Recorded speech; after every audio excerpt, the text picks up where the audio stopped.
ఇదిగోండి, ఇది కర్బూజకాయ. దీన్ని బాగా మందంగా చెక్కు తీసుకోవాలి. చెక్కు తీసుకుని కట్ చేసుకోవాలి. కడుక్కుని జ్యూస్ చేస్తాకని చెప్పి తీస్తున్నాను.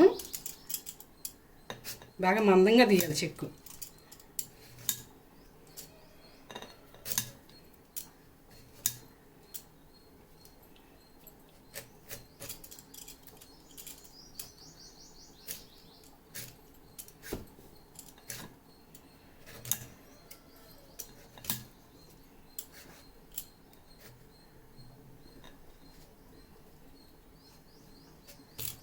ఇలా తీసేసుకోవాలి.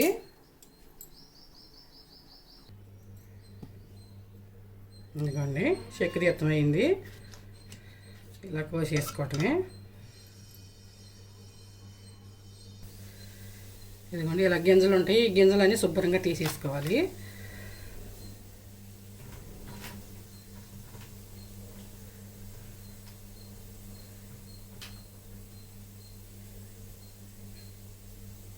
గింజలు తీసుకున్నాక ఇలా ముక్కలు కోసేసుకోవటమే.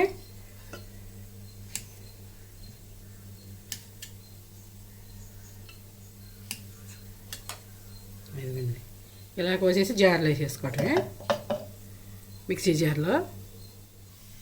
అదిగోండి, పాలు కూడా పోయాలి ఈ కర్బూజా జ్యూస్లో. ఇంకొక బెల్లం ముక్క,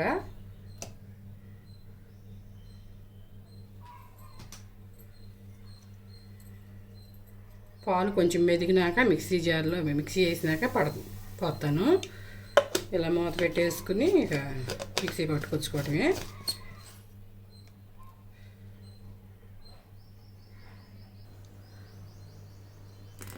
ఎందుకండి కర్బూజా జ్యూస్ ఇలా తిరగొట్టుకుని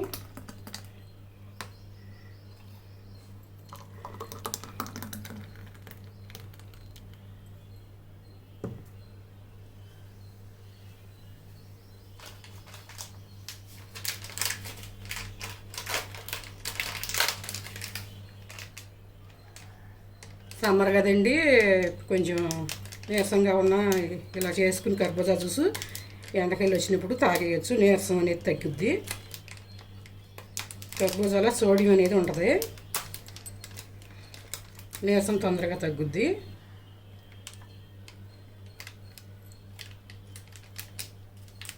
కొంచెం పైన బూస్ట్ కూడా వేసుకుంటే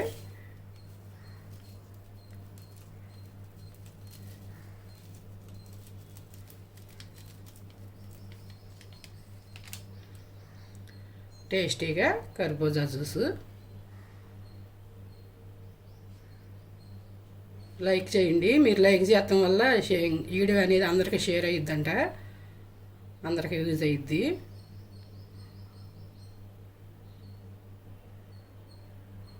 అందరికి ఇష్టమైన కర్బూజా జ్యూస్.